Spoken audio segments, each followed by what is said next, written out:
Good afternoon, everybody. Today is a very special day. Today marks 6 years that I quit my day job. So, what I was going to do this morning was go out and do some 0 to 60 before and after the tune, but it was raining, the roads are wet, we're already going to have a hard time getting traction with all the power in the car, so I'm going to wait for tomorrow for things to dry up a little bit. So I thought I would just spontaneously do this type of vlog. Now, every Sunday, my routine is to wake up, go to the flea market, sell some retro video games. As you can see, I do collect retro video games. I have quite a bit. And I got all of those in 2 summers, from going to yard sales, getting games for pennies on the dollar, flipping them, flipping my doubles, and with the extra money, buying games, buying collections, and adding to my own collection itself. For all of that, I'm only in about $1,800, but I sold over $20,000 worth of games in 2 summers. And in another video, I'm gonna make, and I'll talk about what you guys can do to make a few extra bucks. Whether it is a couple $100 a week, maybe $10,000 in a summer. I'll tell you guys sort of the extra things that I did to get some extra money, to make some sound investments, to put down payment on a house and things like that. And the reason why I wanted to make this type of video today, which I guess I'll explain to you what we're doing. I'm gonna take you guys to the different places that I lived as an adult. So when I first moved out of my house thinking I was a big boy and I can handle it myself, where I got evicted, I'm gonna take you there to the place where me and my wife first got together, all the way to where we are today. And since this is such a special day for me, I do want to share my story, and I wouldn't have done this, but you guys gave such good feedback on the real estate video where I got tons of emails, like more emails than I did when we had the whole Mercedes thing where they wanted the car back. I got a shit ton of people asking me more about real estate, wanting to see more videos about getting out of debt and things like that. So obviously you guys are interested in how I got to where I'm at, and I want to share that with you. So come on this ride with me. It's going to be a fun one. Let's head in the C63. It's pretty crazy to think that before I was driving like a 1994 Jetta, and now I'm driving a 2018 C63S, and only 6 years ago. So without further ado, let's hop in the car and let's go take our first stop. God,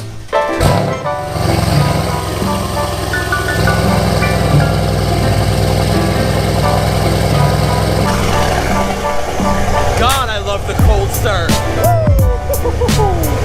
Okay, so we are about to arrive at the first spot. And before we get there, I want to give you a little quick background about my schooling. Now, I graduated high school, and then when I graduated, I actually went back to high school for a semester to upgrade my marks. There was a scholarship for black students that had single parents that was a $7,500 scholarship if you had an average of above 80%. I was just under that, so I went back to high school, upgraded my marks, and got the scholarship. Now, I went to Dalhousie University, and I took business management. I knew I wanted to be my own boss, and in my thought process, I wanted to open up my own chain of donaire shops. I mean, I love donaires. If you don't know what they are, you should go Google them. They're great.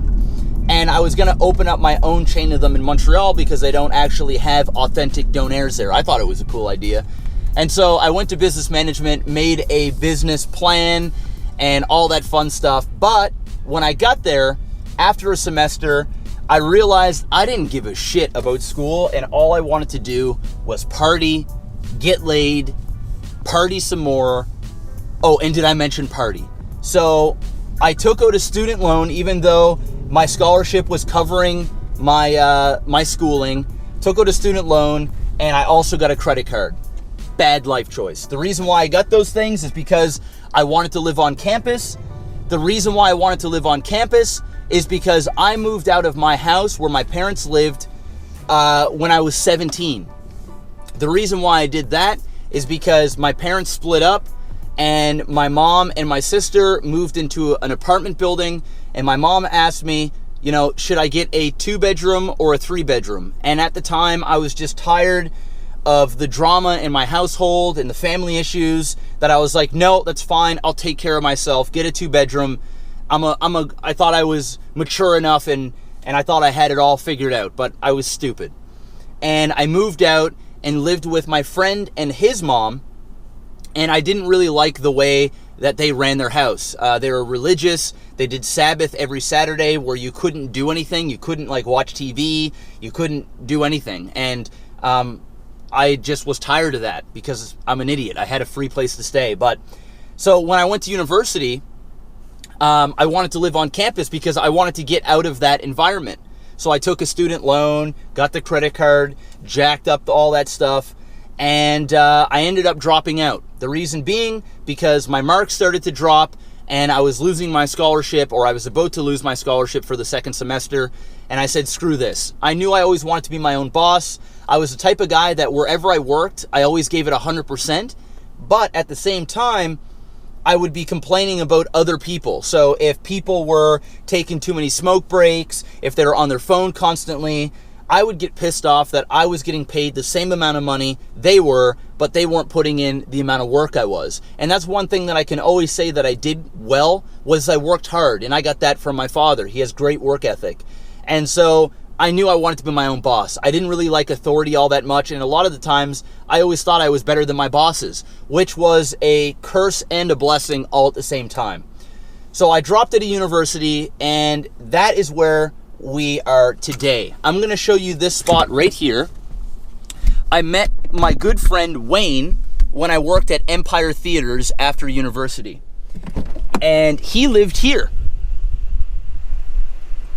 in this apartment. Now, with this apartment, it was a 2-bedroom and he had a roommate. And I asked him, is it okay? Let me get the camera ready. There we go.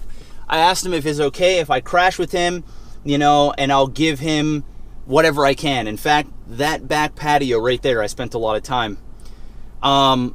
He was so nice, him and his roommate, to just let me in rent-free.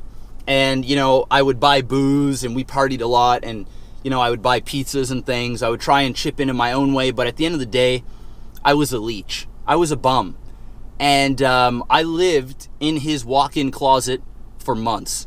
If I had girls over and I wanted to, you know, get jiggy with it, we were doing it in his walk-in closet. And unless his roommate went home, he lived like 3 hours out the city, then I would have a bedroom to stay in for a few days. But then there was always that rule, don't bring no girls into my bed. So it was either the living room sofa or in a closet. That's where I stayed for months. And I was just kind of in limbo. I was the type of guy that, to everybody else, I may have seemed happy and the party animal and the life of everything, but when the door was closed and the, you know, closet door was closed, I was miserable. I was depressed and I was upset with where I was in life. And so this place here was the beginning. From here, I finally got a job in construction, working at a union job, and I started to make some money. And I was basically unemployed for the last 3 months of me living here. I ended up quitting the movie theater a few months after I met Wayne, but I ended up getting my own apartment, and that's where things get extra stupid. Sit tight. Oh, Jesus. All right, so now we are rolling up to my very first apartment that I got all by myself, and it looks like the place is vacant. So this building right here, I've got a GoPro on the front of my car, hopefully you can see it. This building right here was the very first place that I got after I moved out of Wayne's spot, where I started to make a little bit of money doing construction. Thought I could do it. I got, you know, power in my name, internet, cable, all that stuff, and I signed a year lease. About 4 months in, I lost my union job. I got laid off. And instead of going out and working at McDonald's or Walmart or wherever I could get work, I decided to blame everybody but myself. It was everybody else's fault, you know? And I just didn't get another job, and so I fell behind on rent. And I remember there being a notice on my door saying I was going to get evicted. I didn't believe it, and I came home one day, and the locks were changed. I lost just about everything. And just in case I was getting evicted, I managed to take out my computer and my TV, and that was it, basically. I lost it all. And so with my tail between my legs, I had to call my mom up that moved into that 2-bedroom apartment. She's still there now. And I had to move in with her. Of course, my mom wanted to have me. My mom was always there for me, but it was always my stubbornness and my ignorance that I wanted to, you know, be my own man and do my own thing. And so she let me move back in, and that was where I stayed for about 6 months to 9 months. I was 20 years old, and I lived on the sofa, living out of a suitcase. I lost all my clothes. I lost the food I had in the cupboards, which wasn't much. I lost my bed. I lost all my video games, my movies, everything. Everything was gone. And I never had enough money. I was 3 months behind. And so eventually they just probably sold my stuff or kept it or whatever, but I never heard from them. So that was that. I mean, it feels really crazy right now to roll up in here. I mean, it just brings back so many memories. This place was a crack building. The first day I moved in, somebody came and told me that somebody got stabbed in the hallways and there was still like blood squirts in the halls and stuff like that.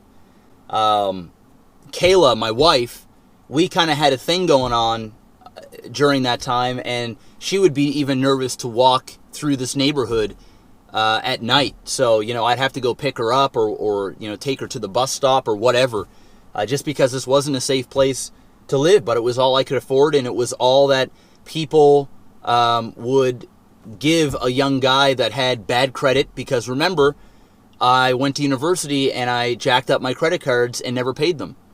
I had overdraft accounts at the bank that were in the negative. I never really ever had money. I was always in the negative in overdraft. So if I think I had a $400 negative balance. So when I got paid or whatever, maybe I would go to $200 in the positive, but then I'd pay my cell phone bill and then I'd be back in the negative, paying interest on the money that they're loaning. And then eventually I went into default on that account, and that went to collections. So there was so much debt and all this stuff that I dug myself into because I wasn't mature enough and I wasn't educated enough on how money worked and responsibility. I just didn't. I was spoiled growing up, and although we didn't have a whole lot, anything that I wanted, my mom would do for me. Even if that meant her going into debt and whatever, she always wanted to do well for her kids because she didn't have a lot growing up. And so I was a spoiled brat. And so I went around just taking and not giving. So after all that, and I lived at my mom's for quite some time, Kayla and I, we got serious and we decided that we were going to get our own apartment together. And that was when it all started, as in me starting my YouTube, Twitch, all that stuff. So let me take you to the apartment that we stayed in, which again was in the ghetto, but sit tight, we'll take you there.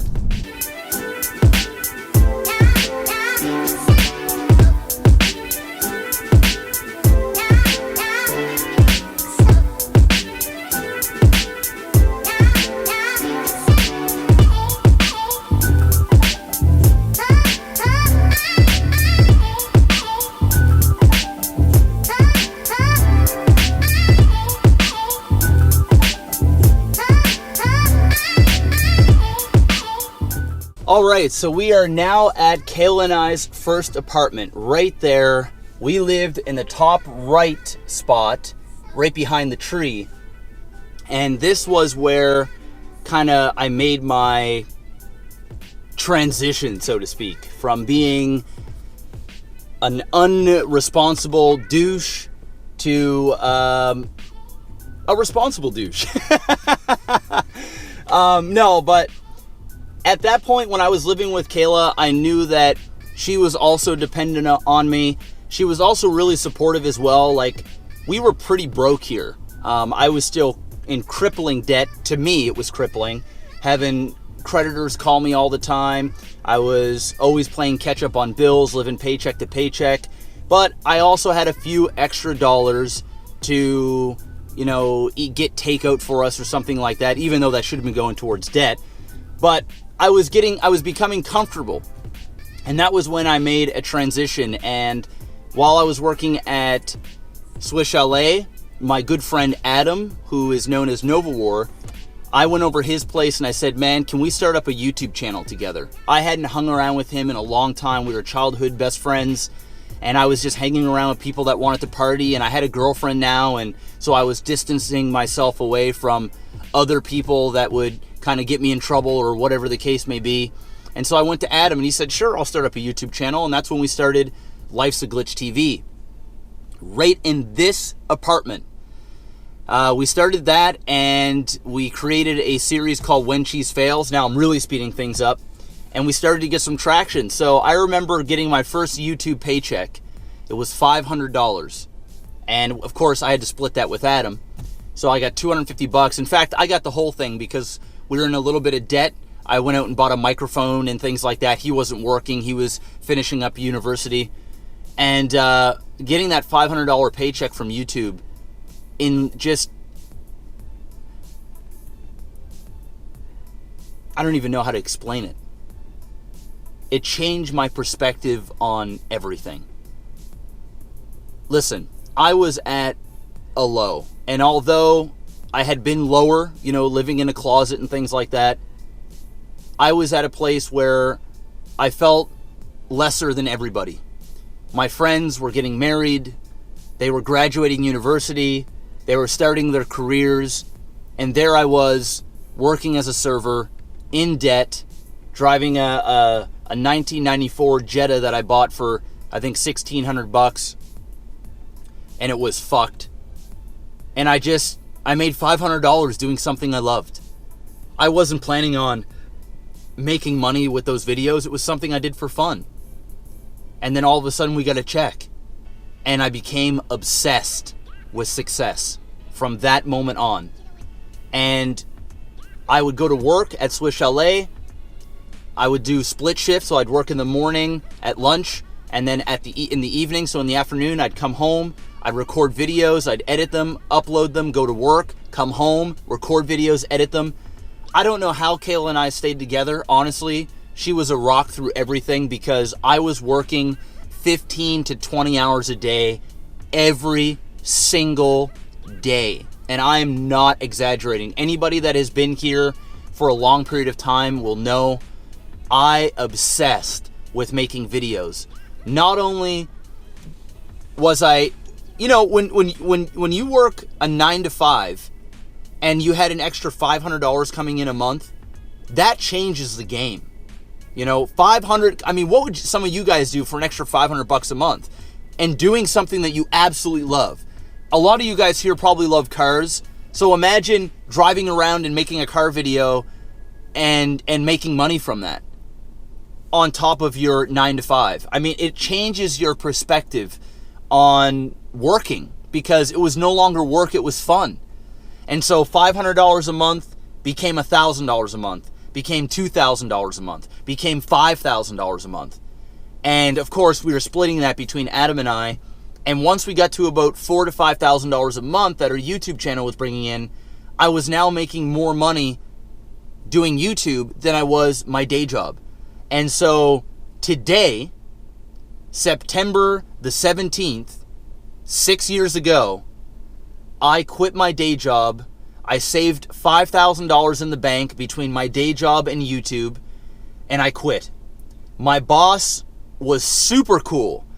They said, listen, if this doesn't work out, your job is always here waiting for you, which was great. My wife was supportive. My family was supportive. And finally, making these YouTube videos, I felt like I had purpose. I felt like I had worth, and it was a great feeling to put a smile on people's faces and reading great comments, and because for many years it was nothing but negativity. Oh, Jeff, you should be doing more with yourself. You know, oh, you owe us this much money. When are you going to pay? When are you going to pay? You know, oh, you're evicted. Oh, this, oh, that. And so I got obsessed with making content. And so once we got bed bugs here and I was making a little bit more money, we decided to move up in apartments, and that's where we're going next. So while we're heading over to Kale and I's second apartment, at this point, I was making more money than my bills. So substantially more. So I was getting an extra about $1,000 a month after all of my bills. So that was when I started to tackle my debt. I went and I settled all the debts that I had from all the creditors that were calling. I made sure that they put it as account closed so that it didn't linger for another 7 years. I had bought my first new car, which was a 2011 Mitsubishi Lancer, which was amazing. It was kind of always my dream car in high school. I used to love the look of Lancers, so it was nice to get one of those. I was still kind of stupid though. You know, you give somebody that's broke a little bit of money and they get a little crazy with it. So when I bought the Lancer, I had really bad credit, but I had $10,000 that I had saved up. So I put $10,000 down and no bank would give me a loan. So Mitsubishi gave me an in-house finance and I did a lease to own. And so it was set up as a lease so they could give me the loan, but by contract I was forced to buy the car out. So I had to buy it out. So I basically financed it, but it was structured as a lease to get the in-house finance. So long story short, I ended up putting $10,000 down. I put the car on a 2-year, and I ended up buying out the car and then trading it in towards the BMW that I had then now traded in for this car. But yeah, I had bought my first car, so I was still kind of making stupid decisions how I took a car loan out. I think my car payment was $400 and something a month, and then insurance on top of that. So the extra $1,000 to $1,200 I had a month, almost half of it was going into my new car when I had debts. But anyway, Kayla had some debt, I had some debt. We were both kind of dumb with money, and we ended up getting rid of all the debt. So at this point, like a year had passed, and I had been working more and I was making more money. And once I was chunking down one debt, then I was taking the money that I was putting on that debt and I was putting it on another. And I ended up paying off my student loan. I ended up paying off my credit cards, Kayla's credit cards, everything. And so I was in finally a very good place. And at that point, guys, and I had made a video on why I bought my car outright, that is why I will never ever go into debt again, unless it's like properties where it's good debt, even though I still don't think there's anything, I shouldn't say there's no such thing as good debt because somebody will argue me the fact, but if I'm gonna have debt, it's gonna be through mortgages that are cash flowing and things like that and getting appreciation. But that is why I now, if I'm buying a vehicle, I pay cash. I save up and I pay cash because I refuse to ever owe anybody any money under any circumstance. And I know that you can make investments with money and you'd be better off getting a loan if you're smart with it at a low interest and all this other shit. But I don't take any chances. I don't trust the banks. I don't trust myself. Nothing. I will just pay cash for anything. And that's the main reason why, and hopefully now you guys will understand sort of the struggle that I went through and how hard I worked to be able to pay off my debts and why I refuse to ever go back. All right, so we are now about to arrive at Kale and I's second apartment. Now, if you look right in front of us, all these big apartments right here, we are the second one, which is number 422, if I remember correctly. right inside here. And as you can tell, these buildings are infinitely nicer than what we were both used to living in. So this was a big step up for us. We went from paying $500 a month to, I think it was $1,025 a month for a 2-bedroom. And I was able to have my own office. And this brings back memories. So we were right up, you see where that Canadian flag is up on that balcony? We were one balcony up above that. So that's where we lived. Okay, so this was a blessing. We stayed here only for a little over a year. I started to get a lot of noise complaints because at this time I was streaming full time. I wasn't just making YouTube videos. I had started on Johnston.tv playing StarCraft, and Johnston became Twitch. I was one of the first people to be on Twitch. For those that don't know, I played StarCraft professionally for over 3 years, was on several professional teams, and was a commentator. That's where I got my start. So this was where we stayed for about a little over a year, going on 2 years before we bought our first home.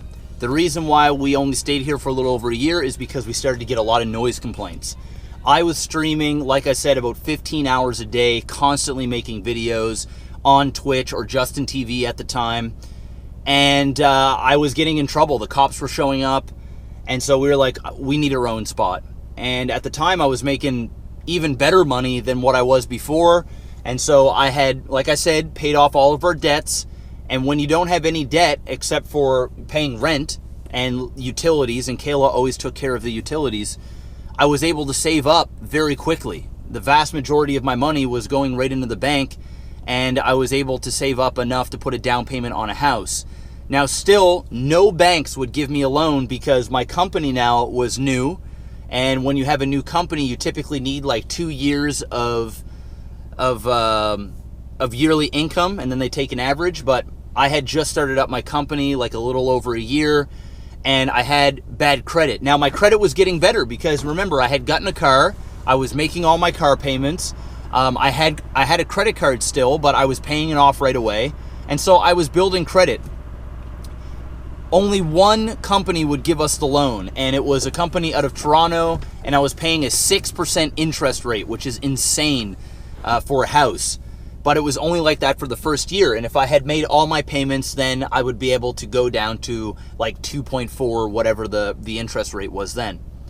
So we ended up saving 25% to put down on a house, and the main reason why I was able to do that is here in this apartment, I had a toga costume from Halloween, and there was a sushi joint that was up the road, and the stream dared me to go in my toga and order sushi and embarrass myself. So I did that, and people started donating. I made a video about it. It's probably still on the internet somewhere, and I had made like $7,000 that day. $7,000 in one day. I mean, that was the most money. I mean, that was months of working in one day. And I was able to, over the course of a couple of months, I ended up making enough money with the money that I saved to put a down payment on a house, which was absolutely incredible. I can't thank the stream enough. So I was able to fast track getting my place. If not, I would have had to wait like another year. But at that point, I'm not going to take you to that house because I still own it. I do rent it out now. And from there, I was saving. The moment I got into that house, I was saving for a permanent home because I knew it was only going to be a temporary home, and where I'm at now is our permanent forever home. And I won't get into that part. Maybe I'll do like a part 2 of this story because there is a lot there, but I don't want this to be like a my life story. What I want you to get out of this, guys, is no matter how many mistakes you've made, whether you're in debt, you have bad credit, you lost a job, you're feeling down on yourself, you're comparing yourself to your peers, your friends, your high school buddies that have careers and children and fucking wives and all that stuff. Listen, don't compare yourself to other people. Don't be using Facebook as a comparison. People will only post what they want you to see.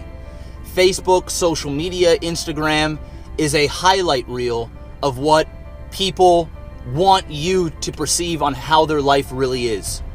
But most of those people, I'm not going to talk for all of them, are like you. They have debt, they have issues, they have all these other things. Don't beat yourself up. It is not too late to make a change in your life. Trust me, I was there. I was at the bottom. I was living in someone's closet for months. If it wasn't for my mom, I'd be homeless. I was there. And with hard work, a little bit of luck, but with hard work, the harder you work, the more lucky opportunities will arise. Now, I'm not saying you got to go and make a YouTube channel. I'm not saying you got to go and be a streamer. I'm not saying you got to go and do those things. But you can use that for anything. If you just apply yourself, stop making excuses, stop blaming your coworkers, stop blaming your spouse. Listen, if Kayla had ever given me an ultimatum because I was working an insane amount, if she said, Jeff, that's it, you got to slow down or I'm out, you're not paying enough attention to me, I would have said, get the fuck out now. If you ain't in my corner, then you ain't in my house. That's the way I was, that's the way I thought. Because there was nothing that was going to take me and set me back from achieving my dreams, especially from where I came from. And when I had a taste of success, I wasn't giving it up for nobody. I wasn't giving it up for my friends, my girlfriend, my parents, nothing. I came first. I came first. Now, if I had children, it'd be a little bit different. I'd have to put my kids first, and I'd have to make tough sacrifices for them. But I didn't have kids. I had a girlfriend that I loved very much and still do. She's my wife now. But even she wouldn't have, I would have given her up for this. Now, would I do it now if she gave me an ultimatum? It'd be a little bit different. But during that growth period, there was nothing that was going to stop me. And you have to get laser focused like that. You have to put you first. And I don't want this to be a motivational video, but I want you to take something from this in some way, shape, or form. When I became debt-free and I wasn't owing anybody any money except for my rent, the opportunities were endless. I had money to be able to save up to buy things in cash. I had money to, treat myself, because I still did that. I was able to take Kayla out to nice dinners once in a while. I was able to take Kayla on a vacation once a year because she did need that alone time with me. I did need those breaks. But man, when I was home, I was focused. And when I was so focused on working, I didn't have time to do other shit. So I wasn't spending money on things. I would wake up and work. And yes, I let my health deteriorate some. I was overweight. I wasn't taking care of my health because I was obsessed with work. And that was like a necessary evil back then. I don't suggest that. You should go to the gym and take care of yourself, or at least eat healthy. But that's how laser focused I was. And today is that day where I reflect on where I came from and where I'm at today. And that's why I try and stay as humble and as modest as I can be. This is the first thing, this car, where I kind of flaunted off my success. And I knew that would come off to some people as arrogant or, oh, look at this guy. But this honestly was the first time that I really enjoyed the money that I made. And I blew money. I mean, this was money blown for sure. But it also helped me grow my business. And that's the YouTube channel and things like that. So I've always had a plan, and I'm still going to continue to work forward to other things that I have. I want to own 35 rental units by 35, which is in 5 years almost. So we've got a lot of work to do. And I want to take the time to thank every single one of you guys, whether you're new to the channel now or you've been here for the last 7 years now. Thank you. Because without you guys, I don't know where I would be. Would I be in this position that I am today? Likely not. Because I wouldn't have been as driven, and all the positive reinforcement that you guys gave me over the years, and all the negative. I mean, a lot of haters, and I still get them today. They even drive me to continue to prove them wrong and to prove myself right. And although I am successful today and I am well off I have not really slowed down all that much. I have cut back the hours a little bit this summer to be able to enjoy this thing, but my goals have not changed, and now I'm working for my family tree. I'm working for my wife. I'm working for my parents. And if I have kids one day, I want to make it so that they don't have to go through what I went through. But I still want to, pass down my ideologies on how to be successful. And success doesn't necessarily mean making money. It just means being true to yourself and not compromising your morals and not compromising who you are as a person for somebody else or for whatever other bullshit there is. So once again, guys, thank you so much. If you want to hear more from what happened afterwards, I'd be so happy to sit down and have another chat. I know this is going to be a long video. This was sort of a spontaneous video, but 6 years, and wow, look where we have come. And it is thanks to you. And of course, my hard work. I don't want to underplay that. Thank you so much, guys. It means a lot. I am streaming my anniversary stream right now. Follow me on Instagram, and I promise tomorrow's video won't be as maybe boring as this one, but I just wanted to share a little bit, especially since there's so many new subscribers that may not know who I am, and hopefully that sheds a little bit of light on my background. Thank you again. Take care. And of course, stay bows.